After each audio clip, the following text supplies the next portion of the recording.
Welcome to Book Lounge by Libby. I'm Joe, and I am so happy you're here. This is the place where book lovers, authors, and industry insiders come together to talk about the stories we love and the impact they have. Before we dive in, don't forget to follow the show on your favorite podcast app and subscribe to the Libby app YouTube channel so you never miss an episode. If you love what we're doing, leave a review or drop a comment. It helps more book lovers find us. Thank you so much. Now, season 2 will be starting soon, but in the meantime, I had to share this conversation with you. Today, I am joined by friend of the podcast and astounding voice talent, Daniel Henning. If you don't know who Daniel is, you actually probably do, or you will likely recognize his voice once you hear it. Daniel is a New York Times bestselling audiobook narrator whose work ranges from fantasy to nonfiction business to LGBTQ plus teen novels to meditation and mindfulness to Russian history and so much more.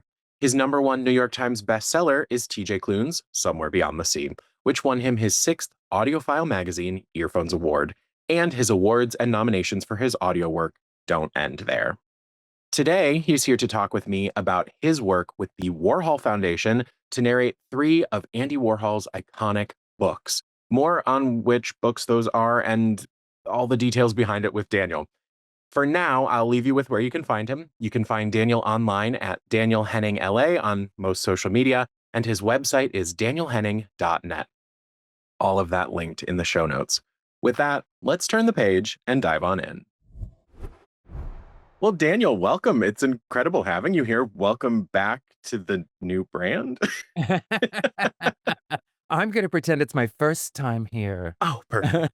I love what you've done with the place. It looks fantastic. Thank you. Thank you. How many people get to have a neon sign in their Midwest basement? Right? Well, I'm so happy to have you here, especially what we're getting to talk about today. Well, first off, I have to say, we got to meet in person earlier this year, and that was fantastic. I also cannot believe when I was like writing my notes, I was like, earlier this year, and I went, that was this year. Yeah, I This is know, right? this has been the longest year. What even was that? March? Yeah, early March at Early least. March. But February had just ended, true. but still.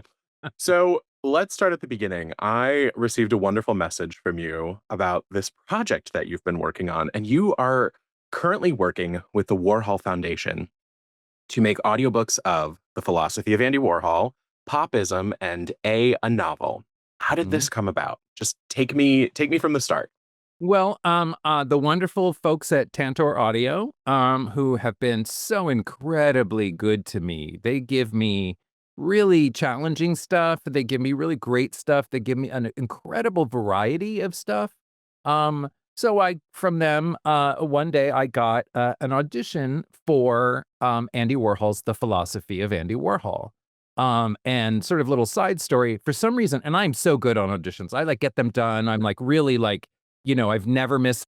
Now I'm just, and this one for some, I woke up like the day I was supposed to work on it, and I was not feeling well, and I sort of forgot about it, and I didn't do the audition by the end of the Monday, which I was supposed to, and I've never done that. And Tuesday Right. morning, I woke up and went, "Oh my god!" So I ran to send an email saying, because they're Becky's, please, can you give me 2 more hours to do this? And they're like, yeah, don't worry, yeah. And I was like, okay, good.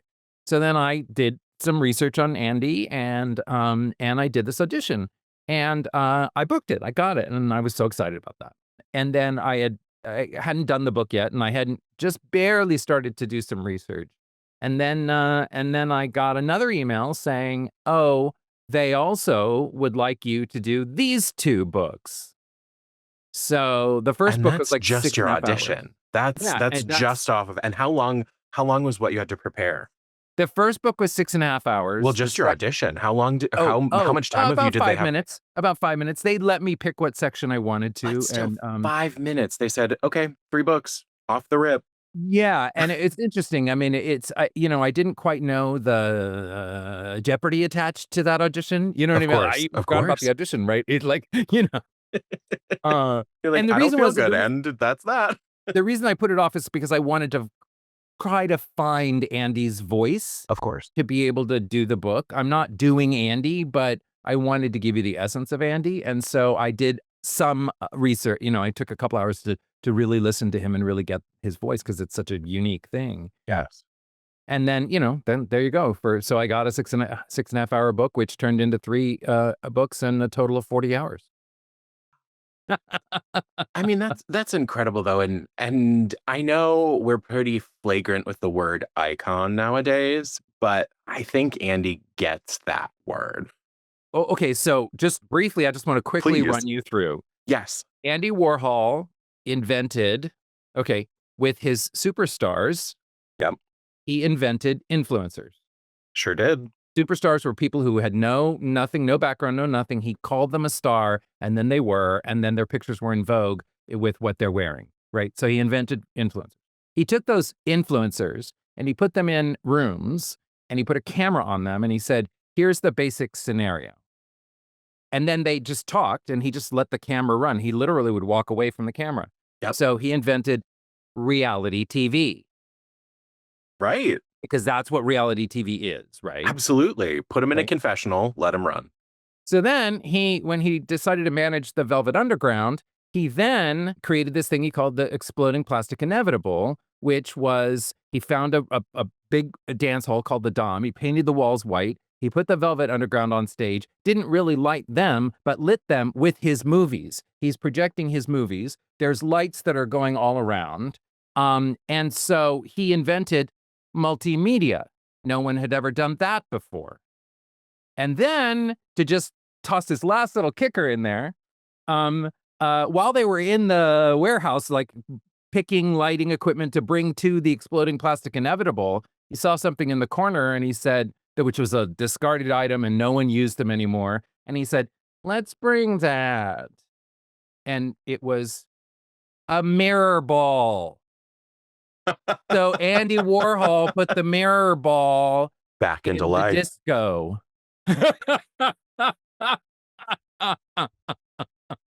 And it's so interesting because to immediately hear you say all of this and I go like, well, that makes complete sense. Like that makes complete sense. Of course, he did all of these things, and all of these things had to come from somewhere, and yet it's buried. And how does that kind of history get buried? Of course, and as folks will see as they work their way through the books, his life went from very public to very fearful and reclusive. And, there's a wide array of who Andy Warhol is. But what makes you think, I think I know the answer, but is it just the 80s that made Andy and his influences disappear? Like, what tucks away that kind of history? What puts it to just the people who know? I would have to say that it's the and then of course he also changed art. Right. He changed celebrity. Right. He changed everything. We are living in Andy Warhol's world. And I think Absolutely. when there's somebody whose effect is so large, Mhm. so all what is now truly, and of course in the future, everyone will be famous for 15 minutes. Hello, we live through that every day in the news, right? Like Exactly. that is for real. He knew that too, right? So I think when something is so large, you can't quite comprehend that one fella and the people around him, but it was Of all course. hit. But he was they did the stuff, but he's the one who said, I'm gonna create superstars, right? Like Right. I want to make movies. I'm here at my t-shirt, I'm repping, by the way. I love it. And And I expect also nothing my less from coffee mug. I was gonna say, the Campbells, of course, is represented, but I also expect nothing less from you than to have already developed the voice and be able to slip into it at a moment's notice. Here we are again. I'm like, oh, so here's your listen to Andy right now. Well, what's interesting about that actually, because these are three books, right? So the Philosophy of Andy Warhol came out in like 75. Mhm. And that's a book that has chapters that are, love. And then Andy says, love is like whatever he says, right? I actually, and then the other parts of the book are in 1964, Andy Warhol, or 64 of 65, Andy Warhol got a tape recorder and a microphone, and it changed his life and everybody's life. And so at this point, he started taping everything. And then his friends also started taping things. So one of the things he was taping were phone calls with his friends. And it's the Philosophy of Andy Warhol from A to B and Back Again is the full title. So every morning, Andy A would call a friend of his that he would refer to as B. it wasn't always the same person, but they were always B, Sure. which is funny. Oh, it's And, fantastic. often it was Bridget Berlin, who was a speed freak, and she was giving herself shots of amphetamines all day long, just like crazy. So this book, the other half of this book is conversations with Andy, A and B. And so some of them are Bridget Berlin. They don't tell you, but it is. And some are Bob Colacello. And then I think one is Fred Hughes, although I'm not sure, but that's who I decided it was. And so there was that book, and there's that Andy. There's actually two Andys in that book. There's the here's my philosophy, Andy, the sort of, Uh-huh. and then there's the person on the phone with the friend. Those are Right. two different Andy voices. Here's my code switched everyday artist. Like this is my life now. Yeah. Yeah. So I realized that there were two different Andys there. Then Popism was this book from 1980, which is like the 60s, and Popism and the Factory. Mhm. So there's that. Well, that's a different Andy because that's a little bit later, and that's a straight up memoir. We did Right. this, we did that. Valerie Solana shot me. Like it's all, like. It's all there. Yeah. And then a novel is, I mean, the Uh-huh. hardest thing I've ever done in my life. Yep. It is not a novel as one would think of a novel. It is the unedited, unproofed transcripts of ostensibly 24 hours of audio tapes, supposed to be straight through, but it's not. It's like 12 hours and then two other sessions of Andy following around Ondine, who was kind of his favorite superstar, Mhm. was a speed freak. And like at the very beginning, he's taking pills, and then he's talking about everything he's talking about, and it's going on forever, and it goes up the, and then Edie Sedgwick comes in, and then there's conversations with Edie Sedgwick, and there's, and then there's Andy. So there's like, Ondine is over here saying the thing, and what do you think, Andy? I don't know. Well, I think we should go down and do that thing. Oh, really? Yeah, I think we should go and do the thing. But oh, look, here's and they also changed all the names.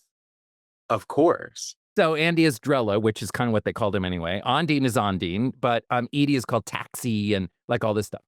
So and on top of that, that book has about it changes formatting. Sometimes it's in 2 columns, sometimes it's in paragraph style, sometimes it's line by line. But about 35% of the book does not have tags that say who's speaking. Oh gosh. So I did, over 50 hours worth of research to find who these people were so that when I heard their words in a transcript, I could guess that that was Edie talking, or that was Chuck Wine talking, or that was Ondine talking, or that was Andy talking.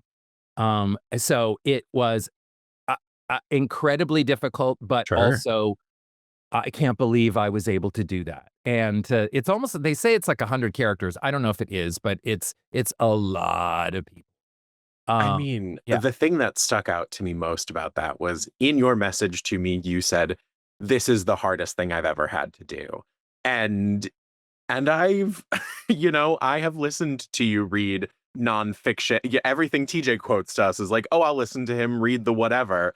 Like I've listened to your voice a lot.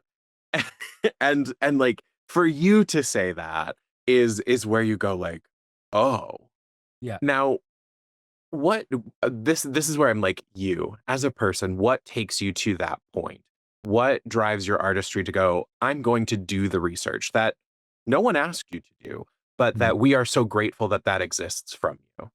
Well, I just, I don't, I have to figure out how to word this correct. Sure. So, in my theater world, it was different. Of When I course. was a director, like I looked at things differently. But in this world, it's not my job to have a strong point of view that I'm putting on the material. It's actually the opposite. Now, I certainly show up in the material. I'm very theatrical and my work is big and, Right. so I'm present in it, but You're I'm trying. prepared, you have a point of view that you're bringing to the table, but you're open to instruction, direction, all of that. Like Well, you are hopefully the showing point up of as a view's in the yeah, book, right? Like it's exactly. already there. So Right. what I'm trying to do is just mine what's there as opposed to what my spin might be. I don't want to spin. I want to give what Andy wanted. What Andy wanted was an unedited, unproofed thing, right? So I'm actually even trying to give that. So there are sentences where like part of a sentence and then dot, dot, dot, and probably the end of another sentence because it's on tape and they couldn't hear. Right. So I'm trying to give those two sentences and give you maybe the meaning in between, even though the words aren't there, you know? So, so it's the, I do it because to fill myself up like that allows me to have complete freedom when I'm actually recording. Because if I know Absolutely makes everything sense. that's going on, then it's already Yes. in me. And Right. this moment is this moment, and that's moment, and I can because to me, narrating is a Zen experience. It's a very I'm in this booth, I'm alone, there's no one with me here most of the time. And it is I am communing with these words here in this sentence, you know? And so I try to so for as any kind of artist, I always fill myself up with everything that I can get my hands on so that I can then I call it the work. So that's Yeah. the research is the work, You did the work, and I right? do the work so that I can play, so I can do the play. I love Um, that. I'm trying to think of how I can embody that because there are moments where I sit down to record an intro and I've already written it. I when we moved to video, I got a teleprompter because yeah, my eyes need to be relatively in the right place and my skills are uh, developing. But when I sit down there are those times where you're like, "Ugh, this is 30 seconds of my life and I just keep redoing it." And I uh, think I need to find that like piece, that moment of like, yeah, here's the rough run. And before you even hit record, do the bad one and then go do the good one. Like I need to channel your Zen because when we hit this part, there's the first few minutes before you hit record where you're like, okay, we're about to do this. And then once the red light is on, it's like, oh, okay, I'm yeah, yeah, I'm I'm in the groove. But that is such a fascinating thought. I also think of it as like the words that are coming to me as you described it are like um you are an instrument, you are a tool, or you are channeling. Like either yeah, way, I you've do. done the work so that way you can be the vessel for the material. Yeah, for sure. You know, it's interesting to kind of answer that question you asked before I went into each one of the books, because I was sort of answering it in there, but, um, Andy's voice Yes. is different in each book because they, Right. have their own. Because he with a novel, he's egging on Ondine on. He wants a better tape, right? But he's pulling himself out as much as possible. In Popism, it's his memoir, so that's a different kind of headspace.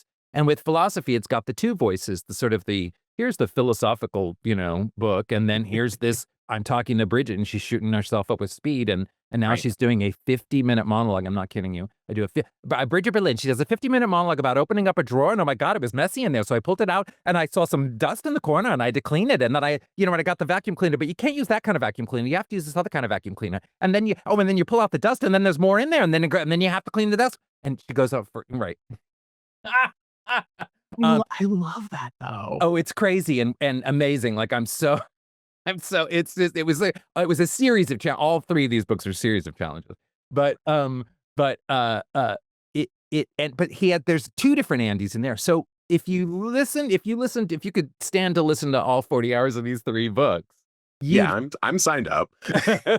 you'd hear variations in who Andy is because my job as a narrator isn't to get an idea of Andy Warhol and just play Andy Warhol. It's, well, who is he in this book? Who's he in this moment even really? So, they're, in Popism, he has to be more forward because it's his memoir and he's saying, I did this and I did that. And the other times are like, oh, should we go to the coffee shop and get some coffee, auntie? And so, but I had to find and I also couldn't do his voice because Right. first of all, what we know is not really his voice. That was a Right. persona. But that persona, like if I stayed accurate to that, you you couldn't listen to 40 hours of books, right? You Right. know what I mean? So I had to Right. like deliver Andy without doing Andy necessarily. That was my task that I set for myself. That makes complete sense. There is like I can't imagine binge watching several seasons of Keeping Up with the Kardashians because there are some challenging voices in that program. Like that's That's kind of what that would be as well. It's a commitment level, but it is also a respect of like of the audience, of the art, of the artist. There's so much to Andy Warhol. Taking a step outside of the work, what was your relationship to Andy Warhol just in life? When do you have any memories that come to mind or things that you think of when you think Andy Warhol? You mean like the time that I was at Limelight with him? I mean, do you think I have leading questions here? I mean, Daniel, I you wasn't know with me. him. I was at Yes, Limelight, he was at Limelight. of course, of course. But in But the '80s, when I was 3, when you were 3, they had you very shouldn't liberal ID laws in New York at the time. you shouldn't have been there, but it was great babysitting. Exactly, exactly. Uh, so from that, from like being, in the '80s in New York, so I did see him once, and in the diaries is like, "I went to Limelight tonight," I hope they do the diaries. Oh, I hope they do the diaries, and I hope they let me do the diaries. Fingers crossed, we'll see what happens. That's what you need to put, like, you just need to clip this portion and send it over and be like, "Hey, just Exactly. remember I was there one of those nights." And I saw that big exhibit that the Mhm. really big retrospective that they did in the '90s at the Chicago Art Institute that then went Yes, around, and I saw that.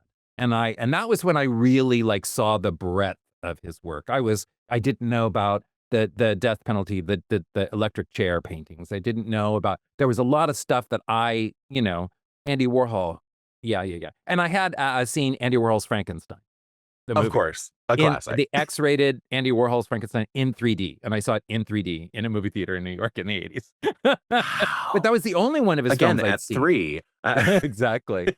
But that was the only one I'd seen, and now Okay, I've seen as many as I could get my hands on, because, absolutely. again, I just wanted to take that in, and not that the films are mentioned certainly in Popism, Sure. but it was just more like there's Paul Morrissey in A Novel, and he's talking about, the new video camera they got. Well, there's footage of that video camera and him filming Edie Sedgwick with it. Like, I could find images and things that allowed that moment, and when they're talking about that camera, to just be a little more resonant for me to understand Absolutely. how important that camera was and et cetera, you know?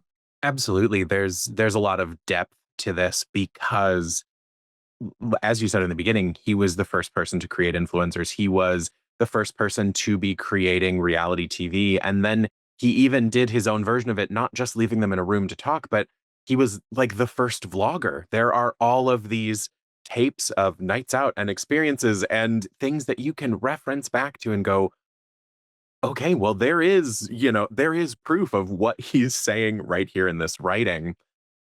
And Interview Magazine, by the way, came Yeah. out of these audio tapes.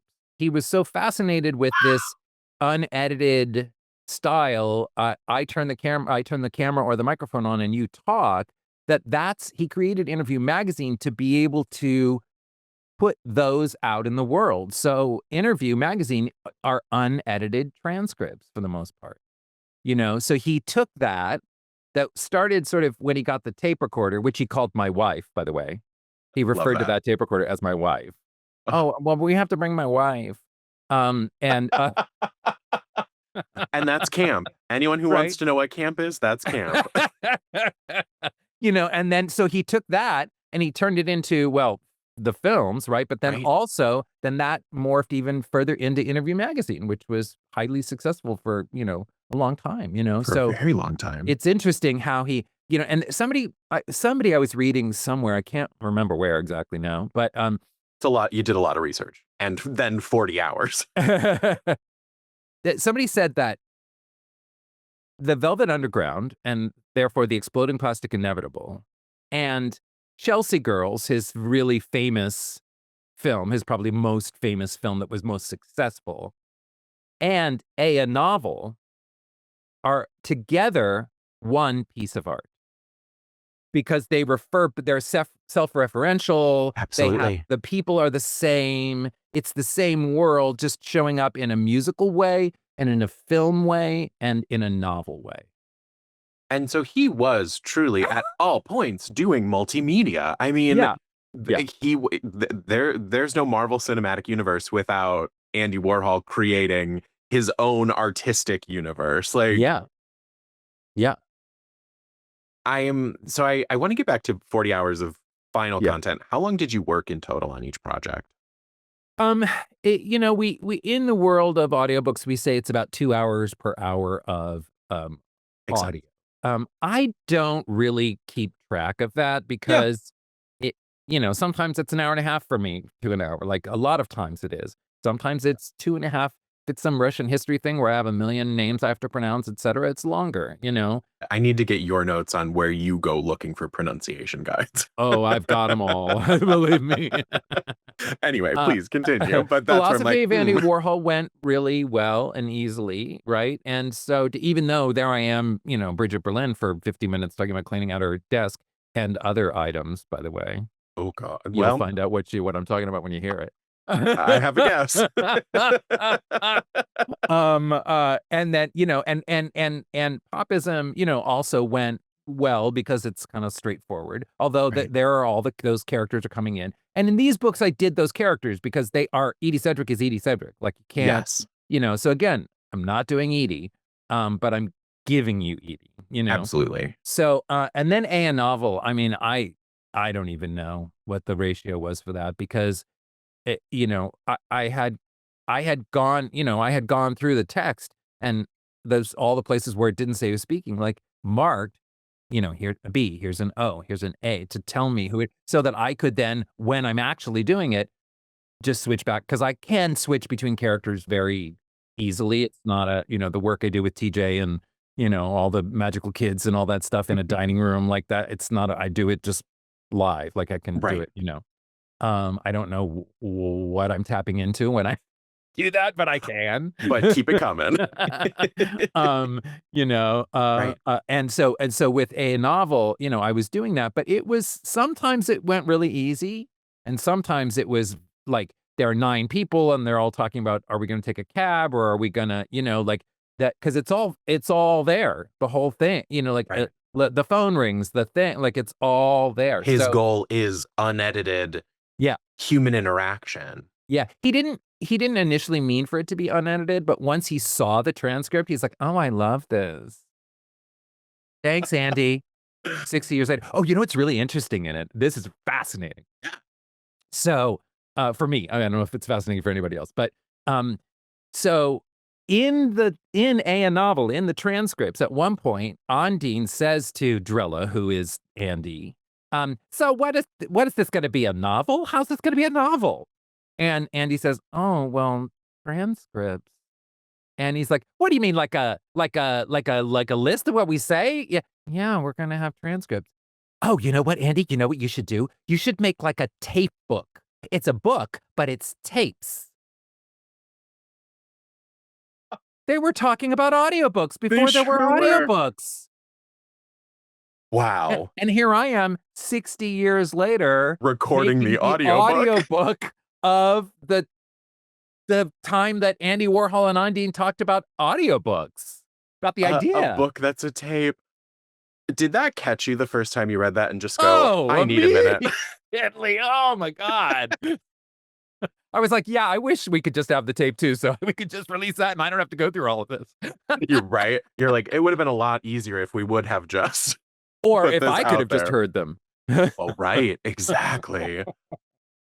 I'm all of this is just so fascinating because I look at every level. I mean, when I first discovered Andy Warhol, it was a book in the library and just flipping through and I go, "Oh, oh, I understand a little bit more about myself right now." Like that was just one of those things and seeing art and seeing color and like there's just something about pop art that like and popism that just makes you go, "Oh, this Yeah, this this was this was it." Like there is so much unspoken to it. And it is that like that layer of celebrity that only existed then, but we try to replicate now, or we live like a facsimile of now. And like just so many things that are I mean, when you said the 15 minutes of fame earlier, like that came back to me because I found the book because we were doing like an art report and you had to pick an artist and mhm. that was like the straw I drew. I was like, okay, I'll learn about Andy Warhol.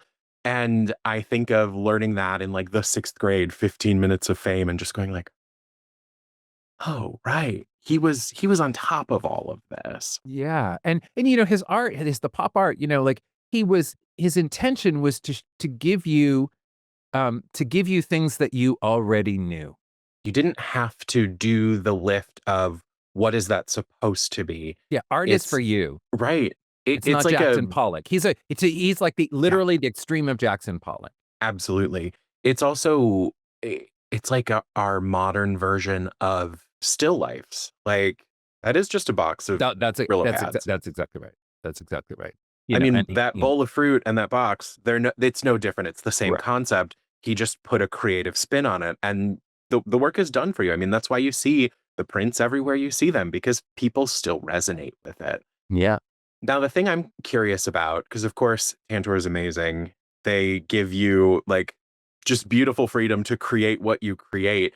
Did you have a different experience, or what was your experience like working with the Warhol Foundation? Did that color anything, or is it different compared to like wor being able to turn to an author and go, "Hey, what do you mean here? What do you think about this?" And then going to the foundation of like, or were you just kind of left free Yeah, I didn't rein? really work with the foundation. Like Okay. they're in charge and Yeah. Tantor said, "We think this is the guy to do it." And they said, "We think he's the guy to do it too." And then here's 2 more books for him. So I did not really work directly with them at all.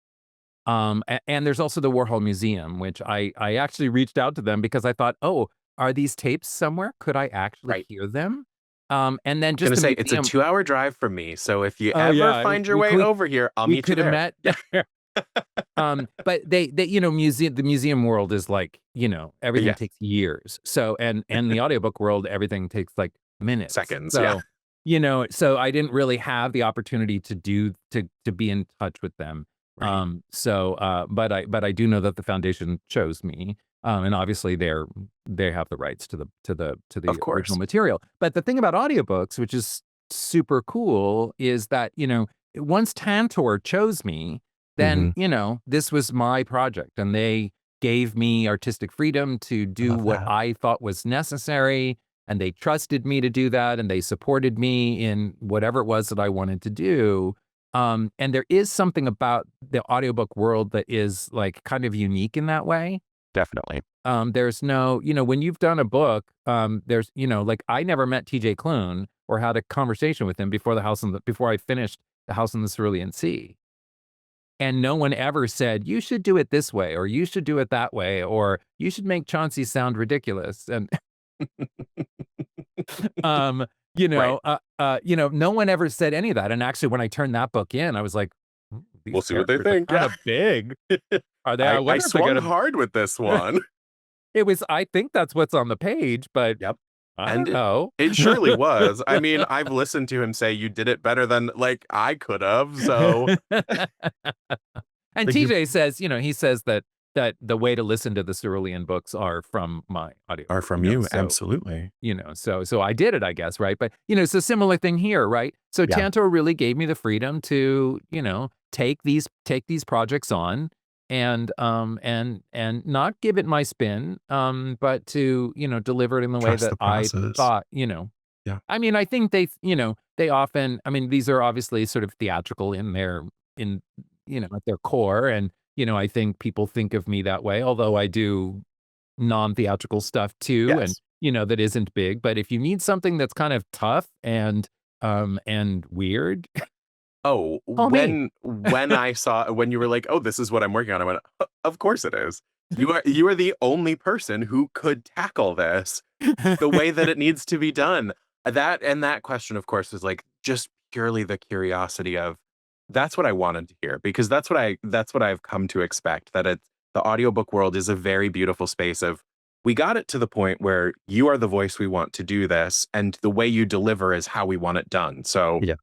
we're now pushing you into the sandbox and just saying, "Go for it." Yeah. Do you Yeah. ever this is again, like, the curiosity, like, do you ever get notes? Do they ever say, "Hey, could you," like, or is it only ever just like, "Could you re-record this if something was wrong with the recording?" Yeah, they only if there's something wrong with the recording or if I did not speak the words correctly. Great. right? Then I Love might get a that. pickup there, like you'd said, a, not the. But in a novel, because it's so crazy and it's all written the way it's written, I am trying to, I am really trying to hit every ellipsis. They left the spelling errors in, so sometimes I correct it, And and sometimes sometimes I say the word that's written even though it's spelled wrong. I'll I'll say "kofefi," if that's what it mhm. says there. I love that though. Like the content that I enjoy online when people are reading a bad review of something and there's the spelling error in it because it's just someone angry on Yelp and they read it with the error. I'm like, and that's how it should be read because we're like making fun of this whole situation here. But also in that it's the like it gives the energy of he is furiously transcribing this. Like Yeah, and it delivers the point because if you're like you are delivering the same experience, if you are reading it with your eyes and not with your ears, you're seeing those spelling mistakes, and that was intentional. So, right. what an interesting thing to have to present. That was definitely a challenge, like, how do I again, if you see it, that's one thing, but hearing it, I said to Tantor, I was like, I'm gonna get the one that gets the bad reviews, Right, right. right? You're like, Because at the they're end of gonna the say, day, "He it's can't even me they're going to say, be angry at. Yeah, whatever," right? He can't right. even say that word correctly. Well, no, actually, if you were reading along, you would notice, Open up the um, book. Here's the right? page. They did add a small disclaimer at the beginning of it, sort of for me, but Yeah. really for everybody, to say, "This bookie's being presented as written, so there will be errors and things." And then there's a glossary at the end that came in like a reprint in the '90s. There's a glossary that actually describes a bit of who the characters actually are and tells you a little bit about they go from this place to they get in a cab here on this, originally said in the book page number, and we changed that to tape 6, side 2, wherever that happens. But there's a little bit of that, and it's at the end. I suggest people listen to it for the glossary first. That makes Just sense. because it just gets your head in Ready the for it. insanity you're about to hear, Yes. and it I mean, helps, that's the best once way you to know put it. that, then go on the ride. Go on the ride. I just so the one of the things that comes to mind, And I'm that book is trying almost 22 hours, by the way. 22 It's like hours. 21 and a half hours, probably. What did you do at the end of the day when you would finish recording? How did you walk? How did you like shake that off? I know I've asked you that before with other things, but this is very different. How do you step out of that? I don't know what you're talking about, Uh-huh. because this one, so I did, Popism and A novel back to back, purposely. Okay. So So you could basically, like, stay in it. yeah, so from maybe 2 weeks out from Popism, and I was already doing this with the first one, but more. But about 2 weeks out from Popism, um, what I did when I left the booth was go turn on the TV and find more videos about Andy Warhol. So I never really did step out of it. So for about 2 months, like, I got out of the booth, and then I would maybe eat something, and then, like, literally go through and find, "Let me see if I can find Empire. Let me see if I can find Chelsea Girls. What can I do?" Let me watch the Netflix diaries, but also then let me watch this BBC 3-hour version, and let me watch this other one from the '70s about him, and let me watch this interview here, and so never really left it. I mean, Sure. I got the T-shirt, Andy Warhol, right? But also, I also bought myself, because in the '60s in the factory, sort of the uniform were these Hmm. black and white shirts. They were all Oh, yes, different, I like, remember. they all wore different versions of black and white, long sleeve, short sleeve, boat collar, this, that, but they all wore these black and white shirts. So I got this shirt, and I bought a black and white striped shirt to wear when I was recording, to kinda set me in the factory in the '60s, to give me that. So it was literally all Andy all the time for 2 months. Wow. Oh, and again, the thing about filling me up and then just going in while Yeah. I'm in the booth, that's what that was all a part of. I'm No, sure my that husband was so tired of Andy Warhol. Yeah, I was gonna say, how is your poor husband handling this? poor dear. He puts up with so much. Oh well. He loves it. Does any of that stay with you afterward? Like, do you Yeah. keep any of that? I mean, because that's like such a deep dive, but there's also an interest to you and your life and your experience that it's like, oh, I want to retain some of this. Like when you're saying, Russian monarchy names, you might not be letting that stick with you, but Right. Although, he was from they say he was Polish, but he was this weird little, um, area in that whole area, which is, it's all there's that area of the world is talked about in all kinds of my Russian history books because of Vilnia and, like, it's all and it was like it was Poland, then it was Russia, then it was Belarus, like, that whole thing, and yep. his family is from a tiny little place inside of there that spoke a whole different language. I think it was called Ruslan. Okay. And so it's not Russian and it's not Polish and it's a whole nother thing. So I will think of him and his family when I talk about that area too. But Right. it's he I mean, after having spent this much time with him and this much time with his material, like, you know, I mean, kind of like Chauncey Yeah. from Cerulean Sea, He just Andy's lives with you never now. gonna leave me. Yeah. Like, I mean, he just shows up for me. It's just there's stuff that about how he saw the world that now lives with Hmm. and I don't even know. I mean, I knew I was doing his voice then, but like I don't even know sometimes when I'm slipping into it Right. if I'm talking to somebody about, "Oh, I did this book and whatever," and I'm talking about the book and I'll just then suddenly become Drella and I'll thing with and then whatever. But so he's Right. because he was so you know, impactful. I will, I mean, I did this book that just came out that's doing really well right now called Disco Witches of Fire Island, Oh, I know you and did. I know you did. I and loved there's a every disco. second of it. Thank you. And there's a disco ball in the front of it. So that book Yep. now actually relates in my head to Andy, Of right? course. Of course. Because of what I know about that. So, yeah, so he's not gonna leave me. There's no question. Is it moments like this where you go like, "Oh, I'm doing the right thing?" Like, when you Oh, see all of these things just connect together, you go, "Okay, I'm doing what I'm oh, supposed to be doing." oh, yeah, there's no question about it. I feel so incredibly lucky to have found this, profession, I guess you could say. I mean, it is a profession, but I don't think of it like that at all. Like, I don't think about money. I don't think about how much I'm being paid. I think about the task this week, you Right, know? right.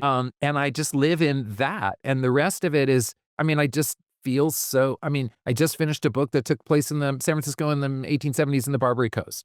Right. And now I'm doing a sort of a modern queer adoption story. And then I'm gonna move on to some business stuff. And then and I finished Andy in, beginning of July, June. So I just feel like I have an opportunity to tell so many different stories in so many different ways, that, I can't believe I get to do this, because I ran a theater for a long time and, I retired and this is my retirement. Quotes around all that, big air You're quotes the around you're all the that only because person that can go from being incredibly successful to somehow even more successful in retirement. Like, well, thank you. But I yes. do feel, in retirement, like, what do you wanna do when you retire? I don't know, sit around and read books all day?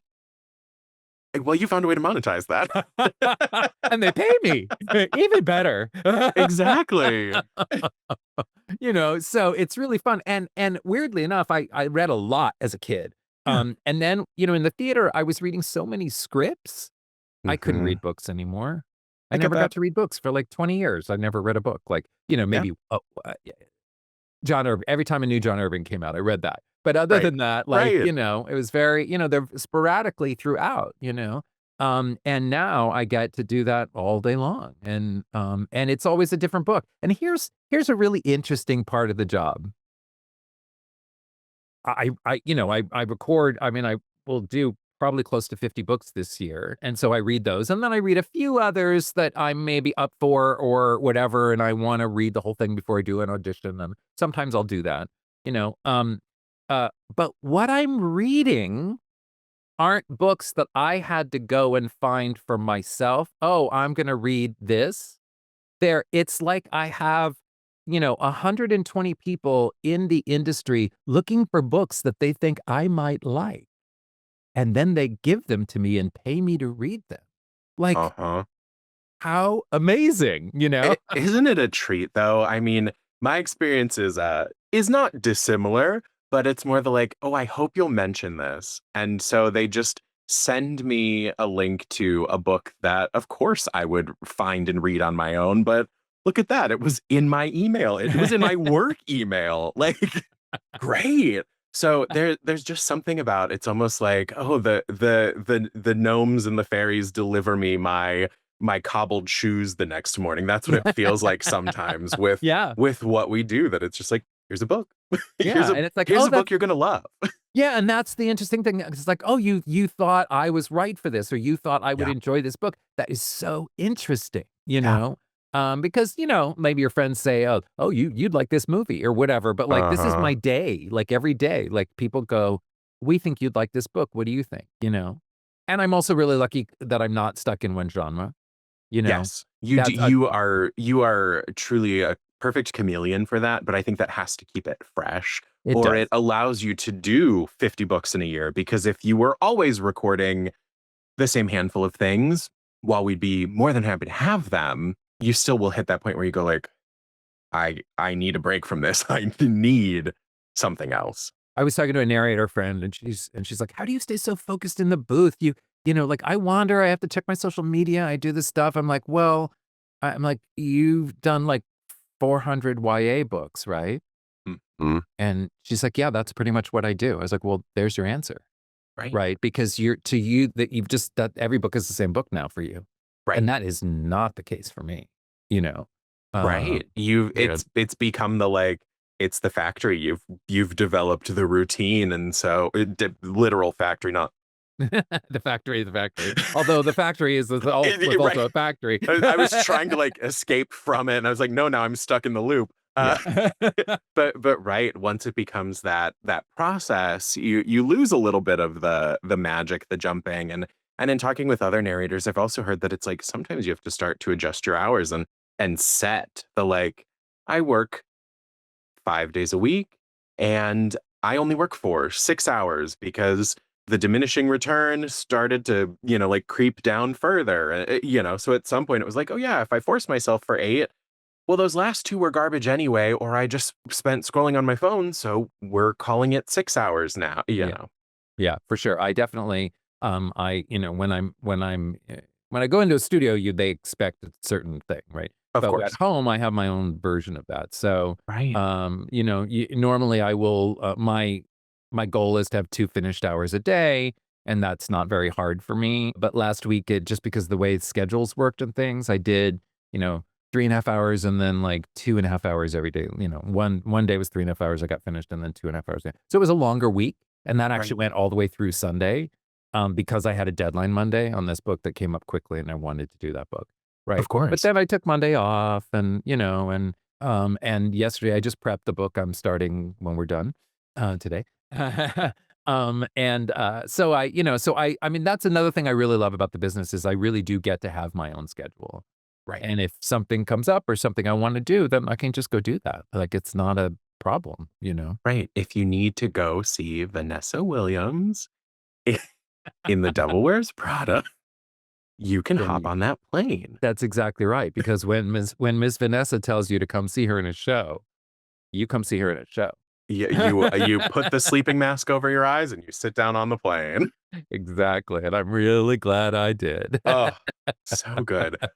The last Warhol thing I wanna ask you is, Warhol blurs the lines between art, commerce, persona. We've talked about that throughout, but as a creative yourself, as a narrator, how do you think about voice in that context? When you think of commodity, when you think of art, when you think of you?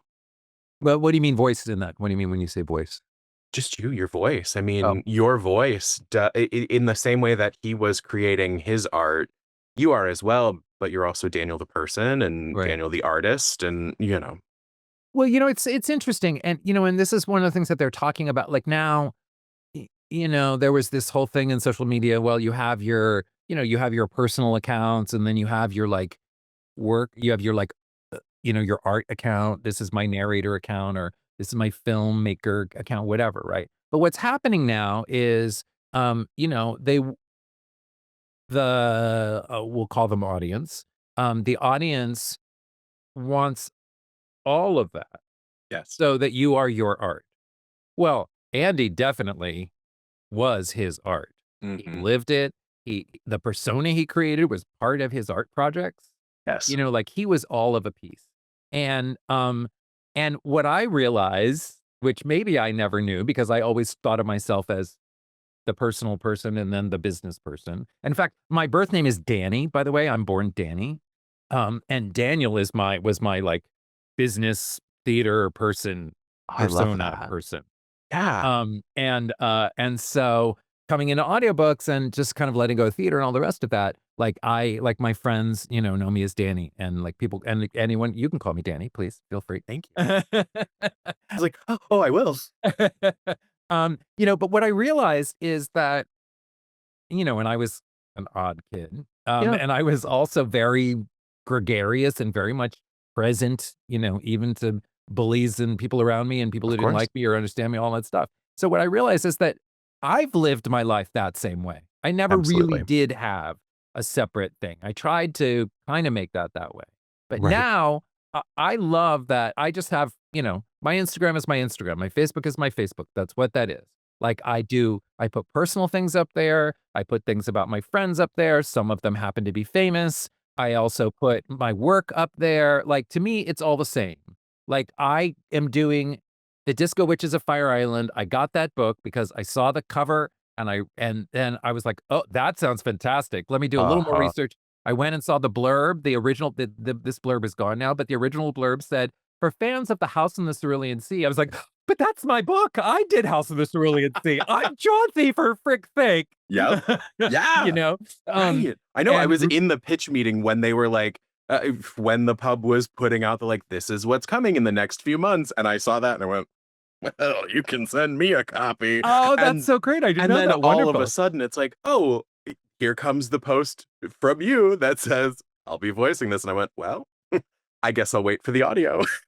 So and I stalked Blair, the Yep. author, Yep. and said, "Please let me do your book." And he's like, "I would love for you to do my book," but it wasn't sold yet. And then they sold the book at auction with not me attached, but saying that I was interested. So everybody who was buying it like knew I, That you were there. yeah, and so Simon& and Schuster bought it and, and then the audiobook is doing really well. It was on Spotify's best audiobooks so far this year list. It's, Vulture did a thing about like it's just, and so but that was something that only came from me and the artist being one. Absolutely. Because I saw the thing, I went after it because personally it registered for me. And then the work was also then all part of that, and that book particularly, that time and those people and, I've done many AIDS stories now. Well, Right. I was doing AIDS stories in the early '90s when no one was talking about it in my theater. Like, that's part of who I am. I'm not HIV positive, I don't have AIDS, but I have lots of friends who died and people who are HIV positive in my life, and and that the book is about a lot of things, but it's also about that and a time and a moment, and that's all part of me, Right. So it Right. it, it's all of a piece. It's all like I Absolutely. now want my life to be one thing, Absolutely. you know? Absolutely. I mean, we've talked before about, right, we have a missing generation, and so right, it does not matter it does not matter where you fall on that spectrum. It is a part of us. It's a part of our community. It took us out and those stories need to be told, but it is also just a beautiful story for everyone. Like, oh, Yeah,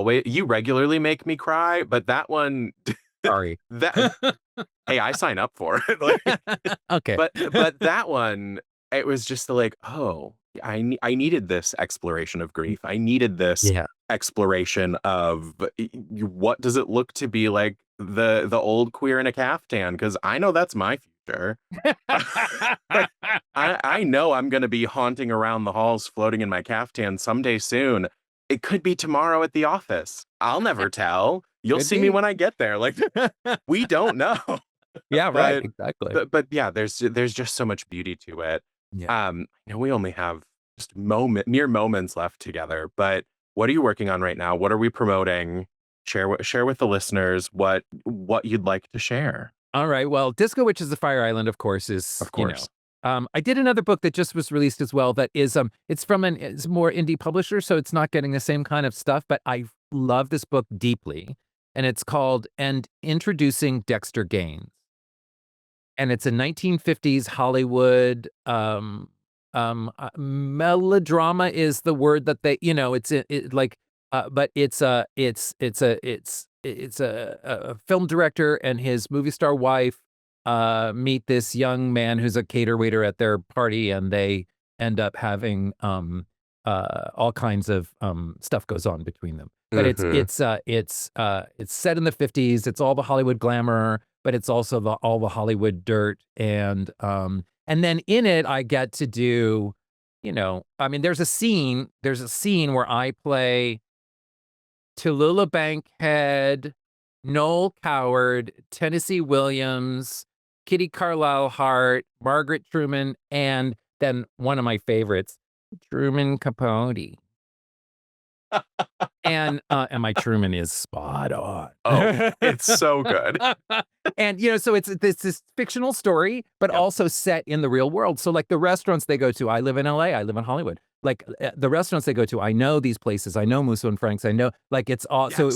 I was very excited in it. It's by a former TV writer, and it's a lovely, beautiful book. It'll definitely tear at your heartstrings, and it's funny in places too as well. And I just love that. It's by Mark B. Perry. Um, It and will be linked in the show notes, y'all, if you are looking for it. The books that we have talked about today will be ready for you to jump into. Excellent. And another book that just came out last week, actually, that I did that is terrific, is called Jimmy: The Secret Life of James Dean. And Oh. it's his queer life. It's his whole life, Mhm. but it definitely goes into, found the letters, found the stuff. And Yes. they just announced there's going to be a movie about James Dean. Okay. And it's going to go into his relationship with Bill Bast, who was his lover. And it's sort of Mhm. based on Bill's book, but it's also based on this book. So it was That's really incredible. fascinating to get beyond well, James Dean said, Uh-huh. why go through life with one hand tied behind your back? And he did say that, but there's all kinds of other stuff about him. He was kind of a kept boy at certain points, and Okay. all of this is in this book, and it's not in that sort of like the guy like Hollywood Babylon. It's not that. This is a Right. well-researched, Yes. terrific telling of who James Dean really was. And so I love doing that too. So, those are some of my recent favorites that have just come out. But, That's so exciting. Oh, and a novel comes out, I guess, mid-August, so that's gonna be crazy. I I cannot wait to listen to you read it to me. If you do, please let me know what you think. Oh, oh, I will. There will probably be an unfortunate time for you when you get several messages back to back of me just going like, "How? Why? What What?" the frick? Yes. I'm just like, Were "No." you on speed when you did this? Right, I know you do lots of research. Did you take how amphetamine? method did you go for this one? Yeah. And the answer is no, I didn't take any speed. I'm just naturally speedy. The energy is effervescent and natural. And that was a challenge in that book too, because Andy, he's like, he's like, should I take the blue one or the orange one? Oh, I'll take both. And you can hear him take the pill, and then there's these monologues, right? So I had to go from that kind of energy, and he's talking like this and doing all the thing, to then Andy to the, oh, really?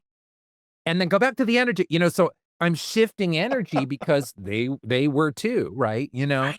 So that was another whole nother challenge because, if you set me up and wind me up and let me go, I can stay in an energy, but like switching between But such entirely dramatic different. levels. Yeah, yeah, Yeah. yeah. Oh my god. You are incredible. You were incredible. Thank you for being here. Thank you for sharing your process. For having me. Listeners, everything linked everywhere. Go check out all of Daniel's works and the books we mentioned today. That's the last time I'll say Daniel. Now I will just say Danny. And thank you for being here. I always appreciate getting to spend time with you. Oh, Joe, thank you so much. Really, you're just such a pleasure. Thank you for having me. I'm very happy that you helped me talk about these 3 books because they're just such a special experience in my life that will always be with me. So I am so fortunate that we got to share them together today. great. Well, Thank thank you. you all so much for listening, and as always, happy reading. You can sample and borrow the books from today's episode in the Libby app, or if you're a librarian, find them for purchase in OverDrive Marketplace. Book Lounge by Libby is a proud Evergreen Podcast signature program. Explore more amazing shows at evergreenpodcasts.com. This podcast is produced and recorded by me, Joe Skelly, with editing by Andrew Alonso. Our theme music is High Five by Rex Banner, used with permission. Book Lounge by Libby is presented by the Libby app. Learn more at libbylife.com/booklounge.